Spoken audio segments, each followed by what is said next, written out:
Congratulations, Mr. President. 4 years ago, Donald Trump was elected on a promise to make America great again.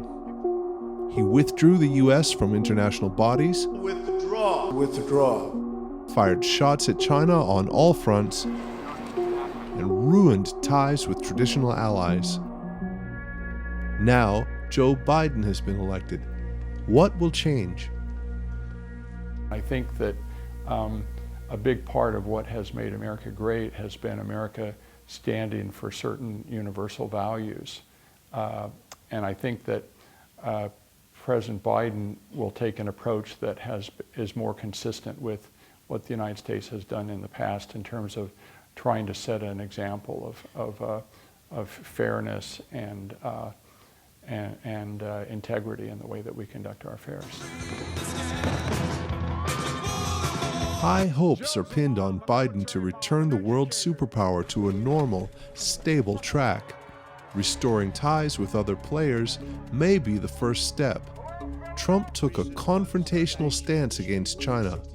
Will Biden follow suit? I don't think they're going to be the same as they have been in the past, because I think we'll have to do some things differently.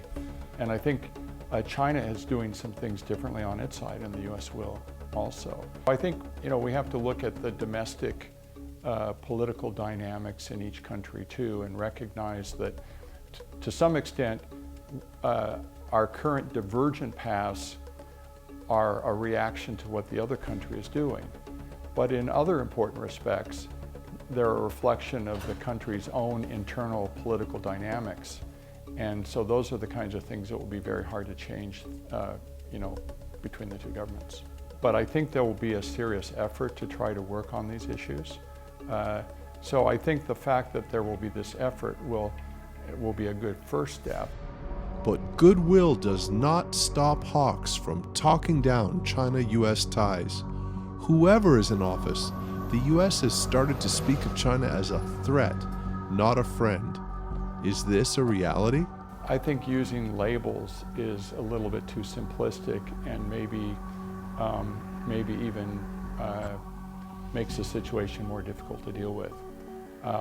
I certainly wouldn't think of China as an enemy, but I would think that we're becoming increasingly aggressive, competing against one another, and maybe even in confronting one another in certain areas. But it's still a place where we have very many positive aspects of the relationship as well. We have a very rich exchange between our two countries, even at the same time that we're dealing with these other challenges.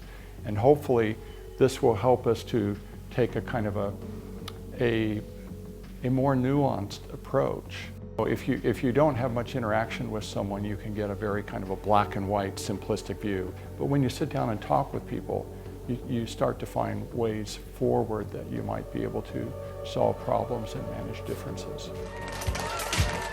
As Biden prepares for office, only time will tell if the new president will grasp the opportunity to rebuild China-U.S. ties and the reputation of the U.S.